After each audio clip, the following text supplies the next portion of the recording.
Assalamualaikum warahmatullahi wabarakatuh. Selamat bergabung kembali di ESQ Virtual Training. Kita sudah tahu bahwa IQ saja tidak cukup. Bahkan EQ yang menentukan keberhasilan tidak cukup. Karena kita sering merasa kekurangan dan hidup kadang tanpa arti. Bekerja pagi, siang, sore, dan malam, tapi kita tidak tahu untuk apa semua itu kita lakukan. Kita sibuk mencari yang diperlukan untuk hidup, tapi kita lupa alasan kenapa kita hidup.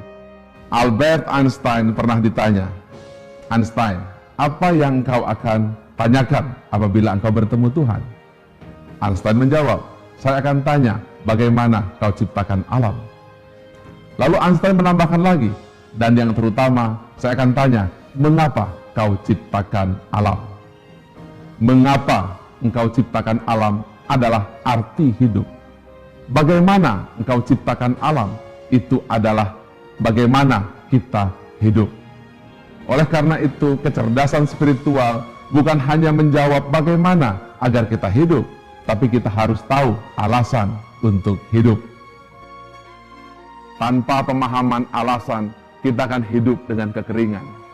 Tanpa alasan mengapa kita harus mempertahankan hidup yang penuh dengan ujian dan cobaan, kita akan penuh dengan goncangan.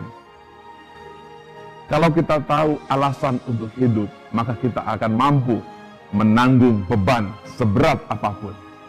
Artinya, kemampuan manusia untuk mencari alasan, itulah kunci kekuatan, sekaligus kunci kebahagiaan. Saya ingin sampaikan kisah tentang Edgar Dean Mitchell. Ia seorang doktor di bidang aeronautika dan menjadi manusia ke-6 yang mendaratkan kakinya di bulan dengan Apollo ke-14. Setelah ia mencapai garis orbit, lalu ia mulai berputar, ia sadar bahwa bumi adalah sesuatu yang berbeda dengan planet-planet yang lainnya. Kalau planet-planet yang lainnya warnanya coklat kehitaman, Merkurius, Venus, Mars, Jupiter, Saturnus, Uranus, Neptunus, dan Pluto. Hitam kecoklatan, tiada kehidupan. Ketika melihat bumi, warnanya hijau kebiru-biruan. Disitulah Edgar Dean Mitchell sadar bahwa bumi adalah suatu ciptaan yang sempurna. Sesuatu yang penuh dengan kehidupan yang begitu terpelihara. Sesuatu yang indah yang dihuni oleh 5 miliar manusia. Berbeda dengan planet-planet Merkurius, Mars, Jupiter, Uranus, atau Neptunus tanpa kehidupan. Di situ ia sadar bahwa bumi adalah sebuah ciptaan yang harus dijaga. Kemudian ketika ia berada di balik orbit kegelapan, ia sadar dirinya hanyalah setitik debu. Di situ ia mendapatkan pengalaman spiritual yang sangat mendalam yang kelak merubah hidupnya. Setelah Edgar Dean Mitchell kembali ke bumi, ia faham siapa dirinya, di mana dirinya, dan mau kemana dirinya. Kemudian beliau mengubah cara berpikirnya, mengubah mindsetnya, bahwa hidup bukanlah sekedar untuk bertahan hidup, tapi memiliki alasan untuk menjaga bumi. Edgar Dean Mitchell memahami arti kehidupan. Fenomena ini sebenarnya sudah ada 1400 tahun yang lalu. Kisahnya seperti ini.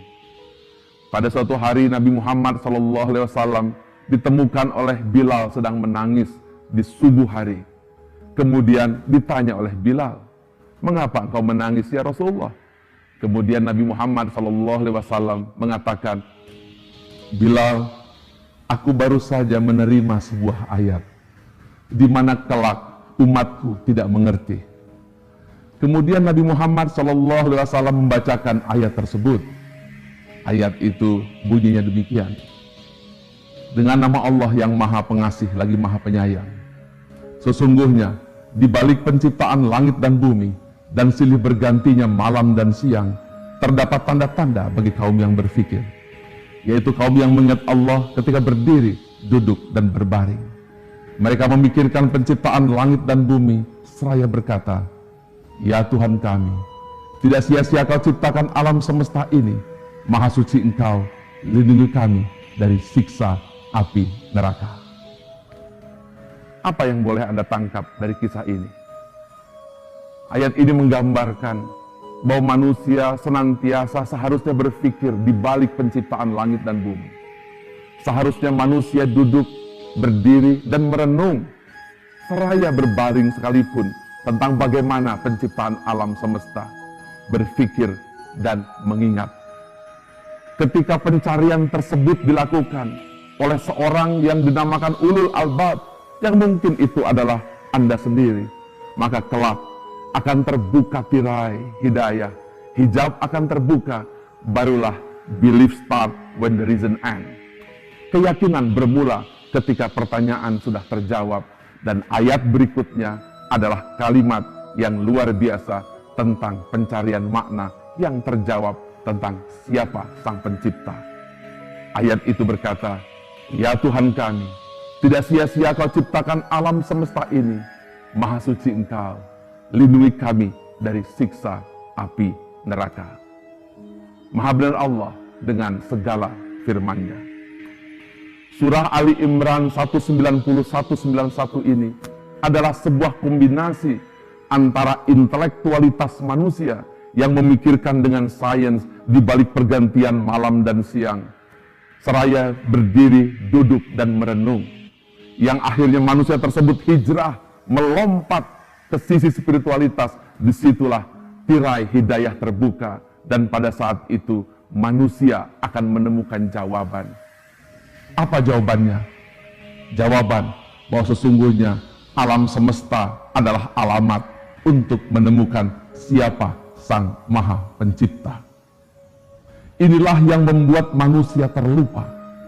Inilah yang membuat Anda atau kita mungkin terlupa bahwa di balik penciptaan, di balik taburan bintang-bintang, di balik terbitnya matahari dan terbenamnya rembulan adalah tanda bagi kaum yang berpikir. Mudah-mudahan ini semua memberikan wacana tentang arti alam semesta di mata manusia yang mempergunakan akal, otak, dan hatinya. Saya yakin dan percaya apabila kita mampu menemukan arti di balik penciptaan alam, maka hidup akan bahagia. Jiwa akan terisi karena tahu alasan mengapa kita hidup di muka bumi ini. Saya paham bahwa itu tidak mudah. Karena itu, saya akan ajak Anda ke perjalanan 1400 tahun yang lalu, bagaimana seorang nabi yang bernama Muhammad SAW juga menghadapi perjalanan yang Allah tuntun kepadanya. Begitu juga 5000 tahun yang lalu, kisah Nabi Ibrahim alaihissalam, serta 3000 tahun yang lalu, kisah Nabi Musa alaihissalam. Semua dijelaskan bahwa fenomena pencarian ini bukan hanya berlaku pada saya dan Anda, tapi berlaku dan dituntun oleh para nabi dan rasul.